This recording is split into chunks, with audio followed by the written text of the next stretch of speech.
MTAR technologies and అలాగే స్టెర్లైట్ టెక్నాలజీస్తో పాటుగా ఏ data centre రిలేటెడ్గా మనకి హార్డ్వేర్ సప్లయర్స్ ఎవరైతే ఉన్నారో అటువంటి స్టాక్స్ అన్నిటిలో కూడా మనకి కంటిన్యూస్గా ప్రెషర్ కనపడుతుంది కదా. నువ్వు ఈరోజు సెషన్లో కూడా మోస్ట్ ఆఫ్ ది స్టాక్స్ అయితే కరెక్టే. సో ఈ స్టాక్స్ పడడానికి కొన్ని రీజన్స్ మనం ఆల్రెడీ మాట్లాడుకున్నాం. కాకపోతే ఇంకా స్టాక్స్లో ఈ ప్రెషర్ అనేది కంటిన్యూ అవుతుంది కాబట్టి చాలా మంది అడుగుతున్నారు, అంటే ఇప్పుడు ఈ స్టాక్స్తో ఏం చేయాలి, అండ్ ఈ స్టాక్స్ ఫ్యూచర్లో పెరుగుతాయా లేదంటే ఇలా పడతానే ఉంటాయా, వీటన్నిటి గురించి చాలా మంది అయితే అడిగారు.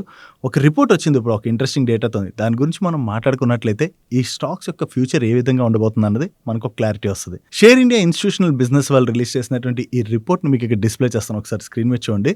సో ఈ స్టాక్స్ పడడానికి ఉన్నటువంటి ఇంపార్టెంట్ రీజన్ ఏంటి? సింపుల్, మనకి ఏ డేటా సెంటర్స్ రిలేటెడ్గా లాస్ట్ 2-3 ఇయర్స్ నుంచి చాలా స్ట్రాంగ్ బూమ్ కనపడడంతో వీటి రిలేటెడ్గా మనకి సర్వీస్ ప్రొవైడర్స్ లైక్ మనకి ఏవైనా ఫైబర్ ఆప్టిక్ కేబుల్ సప్లై చేసే కంపెనీస్ కావచ్చు అండ్ అదర్ ఎక్విప్మెంట్స్ అవి సప్లై చేసే కంపెనీస్ కావచ్చు, ఆ స్టాక్స్ అన్నిటి రిలేటెడ్గా మనకి మంచి ర్యాలీ కనపడింది. దానిలో భాగంగానే మనకి ఎంటీఆర్ టెక్నాలజీస్ కానివ్వండి, స్టెర్లైట్ టెక్నాలజీస్ కానివ్వండి, స్టాక్స్ కంటిన్యూస్గా పెరిగాయి.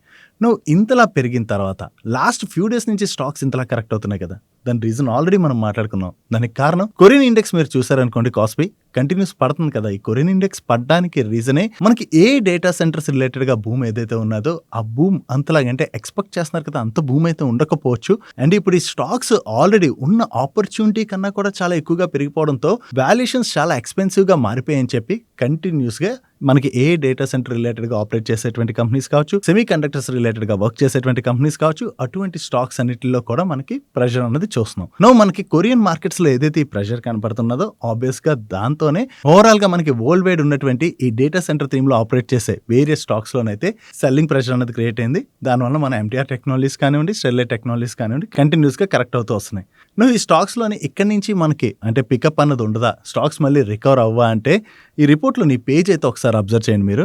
వీళ్ళు ఏం చెప్తున్నారంటే ఓవరాల్గా ఏ డేటా సెంటర్స్ రిలేటెడ్గా ఈ థీమ్ రిలేటెడ్గా డిమాండ్ అయితే చాలా స్ట్రాంగ్గానే ఉన్నది. బట్ ఇప్పుడు ఉన్నటువంటి రిచ్ వాల్యుయేషన్స్తోనే స్టాక్స్ కరెక్ట్ అవుతున్నాయి. అండ్ ఇది ఓన్లీ సిక్లికల్, అంటే కొన్నాళ్ళు మనకి ఇలాగా ఉండొచ్చు, కొంతవరకు వాలటాలిటీ ఉండొచ్చు, కానీ డిమాండ్ ఓవరాల్గా లాంగ్ టర్మ్లో చాలా బాగానే కంటిన్యూ అవుతుంది. అండ్ మళ్ళీ మనం ఈ స్టాక్స్లోని రికవరీ చూడొచ్చు అన్నట్టుగా వీళ్ళైతే షేర్ చేస్తున్నారు. జనరల్లీ ఈ స్టాక్స్ అనే కాదు, ఏవైనా స్టాక్స్ అవనివ్వండి, అవి ట్రేడ్ అవ్వాల్సినటువంటి వాల్యుయేషన్స్ కన్నా ఎక్స్పెన్సివ్ వాల్యుయేషన్స్కి వెళ్ళిపోయాయి అనుకోండి, ఆ టైంలో కొంత ప్రాఫిట్ బుకింగ్ కనబడడం అన్నది కామన్. దట్టు ఇప్పుడు ఆ స్టాక్స్ అంతా పెరిగిపోయిన తర్వాత మనకి ఎఫ్ఐఎస్ సైడ్ మాట్లాడుకోవాలంటే వాళ్ళకి చాలా అట్రాక్టివ్ వాల్యుయేషన్లో కనపడుతున్నటువంటి వేరే సెక్టర్స్ ఇప్పుడు అవైలబుల్గా ఉన్నాయి కదా. మన ఇండియన్ మార్కెట్ రిలేటెడ్గానే మాట్లాడుకుందాం. లాస్ట్ 1-2 ఇయర్స్ నుంచి ఏషియన్ మార్కెట్స్ చాలానే పెరిగాయి, కానీ మన ఇండియన్ మార్కెట్స్లో పెద్దగా మనకి పాజిటివ్ మూమెంట్ అన్నది కనపడలేదు కదా. దాంతో ఇప్పుడు ఎఫ్ఐఎస్ తిరిగి మన ఇండియన్ మార్కెట్లో ఇన్వెస్ట్ చేయడం స్టార్ట్ చేశారు. ఆ ఇన్వెస్ట్మెంట్స్ కూడా ఏంటంటే మనకి ఏ సెక్టర్స్లో అయితే అట్రాక్టివ్ వాల్యుయేషన్స్లోని కంపెనీస్ ఉంటాయో అటువంటి సెక్టర్స్లోకి వాళ్ళ ఇన్వెస్ట్మెంట్స్ వస్తాయి కదా. సో అప్పుడు ఏం చేస్తారు, వాళ్ళు ఎక్స్పెన్సివ్ వాల్యుయేషన్స్లో సెల్ చేసి ఈ అట్రాక్టివ్ వాల్యుయేషన్స్లో ఉన్నటువంటి స్టాక్స్లో ఇన్వెస్ట్ చేస్తారు. కాబట్టి ఈ స్టాక్స్లో యాజ్ ఆఫ్ నో మనం ప్రెషర్ అనేది చూస్తున్నాం. బట్ ఈ ఏ డేటా సెంటర్స్ రిలేటెడ్గా కంప్లీట్ మనకి డిమాండ్ అనేది అయిపోయిందా, ఇంకా డిమాండ్ ఉన్నదా అంటే డిమాండ్ ఉంటుంది అండ్ ఫ్యూచర్లో కూడా కంటిన్యూ అవుతుంది. దాంతో ఈ కంపెనీస్కి అయితే డెఫినెట్లీ బెనిఫిట్ అన్నది వస్తుంది. బట్ ఏంటంటే ఇప్పుడు ఉన్నటువంటి వాల్యుయేషన్స్తోనే కొంత స్టాక్స్ అయితే కరెక్ట్ అవుతున్నాయి. ఒకవేళ లాంగ్ టర్మ్ వ్యూతో ఎవరైనా ఆలోచించి ఇన్వెస్ట్ చేశారనుకోండి, మరి అంత భయపడాల్సిన పని లేదు.